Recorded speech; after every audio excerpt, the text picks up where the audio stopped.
बिस्मिल्लाहिर्रहमानिर्रहीम। अस्सलाम वालेकुम डियर स्टूडेंट्स। पिछले लेक्चर में हमने यूनिट 1 को स्टडी किया था, कंप्लीट उसको किया था, और उसके साथ साथ आज हम शुरू करेंगे यूनिट नंबर 2। और यूनिट नंबर 2 में आपका पहला टॉपिक है माइक्रो ऑर्गेनिजम्स, कि माइक्रो ऑर्गेनिजम्स किसे कहते हैं, माइक्रो ऑर्गेनिजम्स कौन कौन से हैं, माइक्रो ऑर्गेनिज्म कौन कौन से डिजीज हमारे बॉडी के अंदर काज करते हैं और हमारे लिए इंपॉर्टेंट है या नहीं है, ये हम इंशाल्लाह यहाँ पे डिस्कस करेंगे यूनिट नंबर 2 में। तो माइक्रो ऑर्गेनिजम्स ये होते हैं बहुत ज्यादा स्मॉल। क्या होते हैं?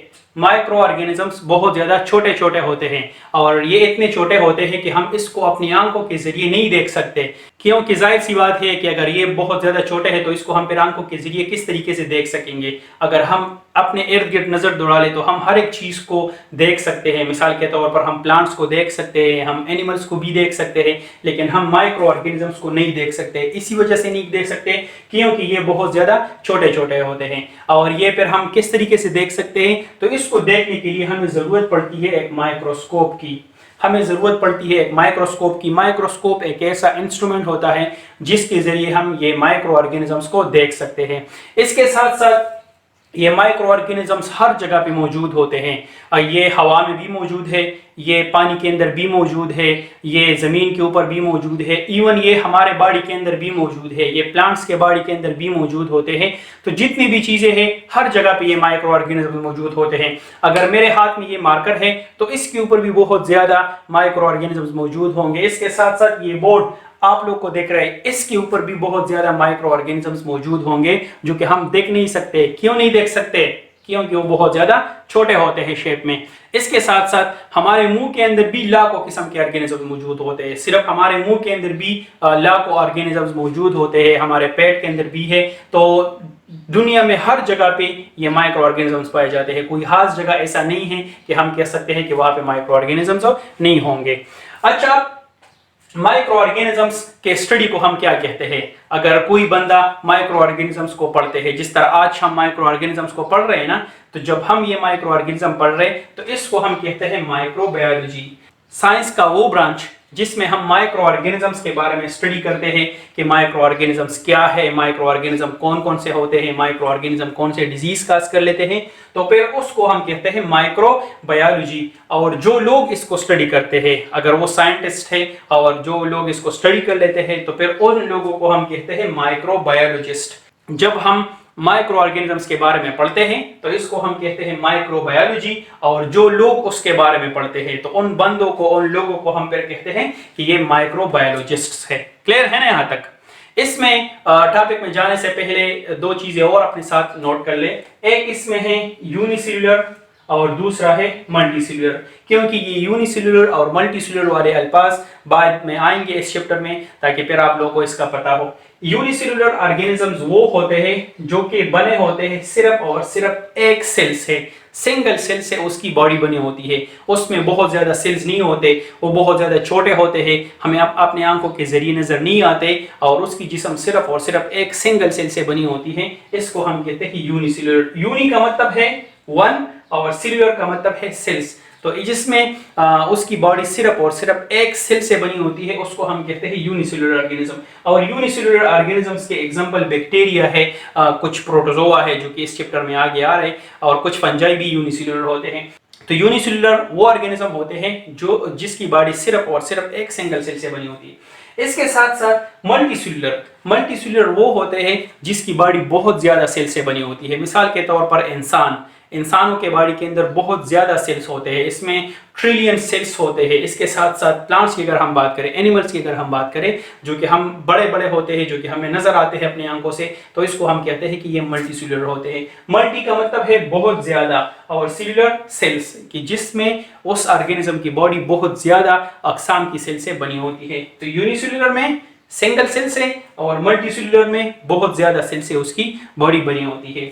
अच्छा, तो आपके बुक में 4 किस्म के माइक्रो ऑर्गेनिजम्स का जिक्र किया गया है। पहला है वायरस, दूसरा है बैक्टीरिया, तीसरा है फंजाई और चौथा है प्रोटोजोआ। तो हम आज लेक्चर में 2 करेंगे, इंशाल्लाह फिर अगले लेक्चर में 2 मजीद हम डिस्कस करेंगे। तो आज वाले लेक्चर में हम डिस्कस करेंगे वायरसेस को और बैक्टीरिया को। अब वायरस क्या है? Virus smaller than bacteria. हमने बात की कि बैक्टीरिया भी आंखों के जरिए नहीं देख सकते, लेकिन ये वायरसेस उस बैक्टीरिया से भी बहुत ज्यादा छोटे होते हैं और उसके साथ साथ ये ग्रो कर लेते हैं और सरवाइव कर लेते हैं इनसाइड द सेल।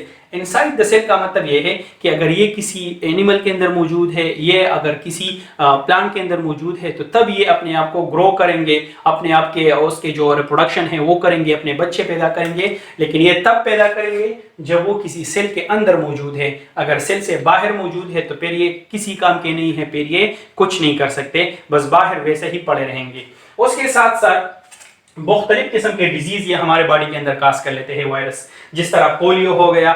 इसके साथ साथ इन्फ्लुएंजा भी ये इस वायरस की वजह से काज होते हैं और उसके साथ साथ हेपेटाइटिस बी इस वायरस की वजह से काज हो रहा है। मैं दोबारा बता देता हूँ, वायरसेस बहुत ज़्यादा छोटे होते हैं, ये इतने छोटे होते हैं कि बैक्टीरिया से भी ये छोटे होते हैं और यहाँ पे ये ग्रो होते हैं सिर्फ और सिर्फ जब ये हमारे बॉडी के अंदर मौजूद होते हैं तो फिर ये अपना काम कर सकते हैं। लेकिन अगर ये बॉडी के बाहर मौजूद है तो फिर ये कुछ भी नहीं कर सकते, बस वैसे ही उधर पड़े रहेंगे। और ये मुख्तलिफ किस्म के डिजीज़ भी काज करते हैं, जिसमें पोलियो हो गया, जिसमें इन्फ्लुएंजा हो गया, जिसमें हेपेटाइटिस हो गया, इसमें और भी बहुत ज़्यादा डिजीज़ है जिसमें एड्स वगैरह भी आते हैं। तो ये वायरसेस की वजह से काज हो सकते हैं। इसके बाद अगली बारी आती है बैक्टीरिया की। तो बैक्टीरिया क्या है? बैक्टीरिया यूनिसेल्युलर है। यूनिसेल्युलर मैंने यहाँ पे बता दिया कि वो ऑर्गेनिज्म जिसकी बॉडी सिर्फ और सिर्फ एक सेल से बनी होती है उसको हम कहते हैं यूनिसेल्युलर। तो बैक्टीरिया बेसिकली यूनिसेल्युलर है। इसका मतलब यह है कि बैक्टीरिया का जिस्म एक ही सेल से बनी होती है, उसमें मजीद सेल्स नहीं होते, बस एक सेल होता है और उसी सेल के अंदर सारे के सारे काम होते हैं। इसके साथ साथ बैक्टीरिया खुद को डिवाइड करता है 20 मिनट में। तो इसका मतलब यह है कि अगर यहाँ पे एक बैक्टीरिया मौजूद है तो 20 मिनट के बाद वो 2 हो जाएंगे और फिर मजीद 20 मिनट के बाद फिर वो 4 हो जाएंगे। तो इसी तरीके से ये खुद को डिवाइड करता रहता है।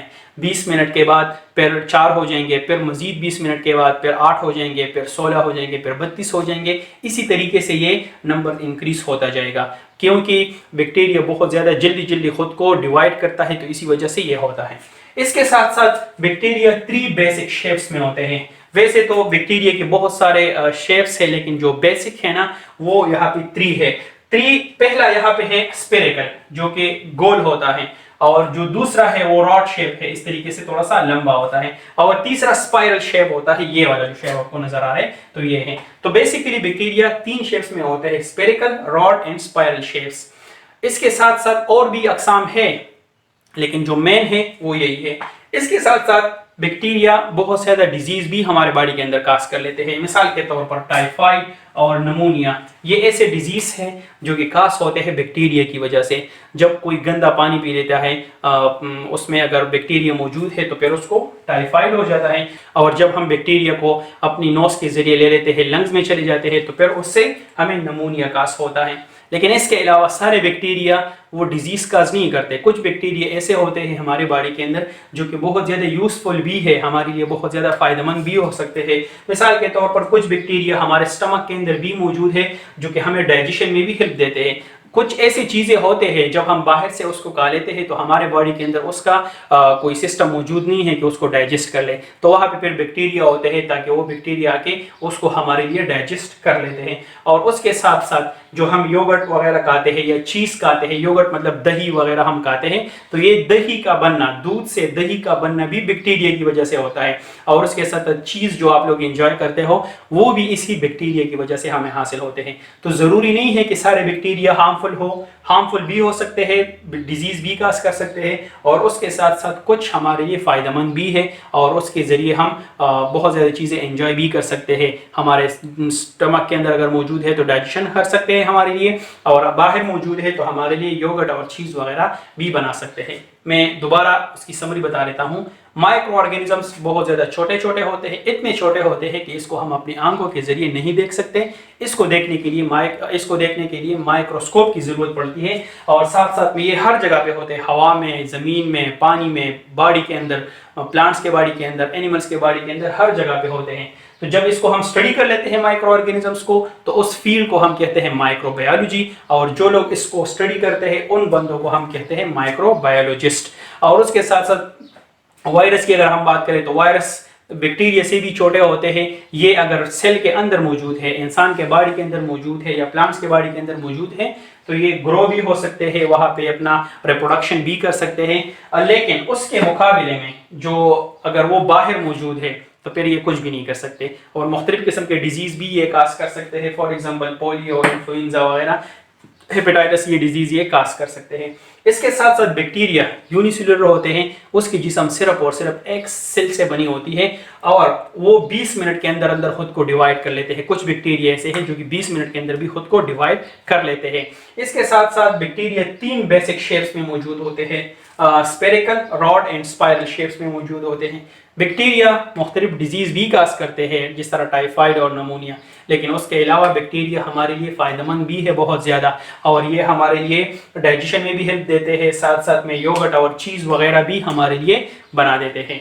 तो आज के लिए इतना ही, फिर अगले लेक्चर में इंशाल्लाह हम डिस्कस करेंगे फंजाई और प्रोटोजोआ को। तो तब तक के लिए अल्लाह हाफिज़।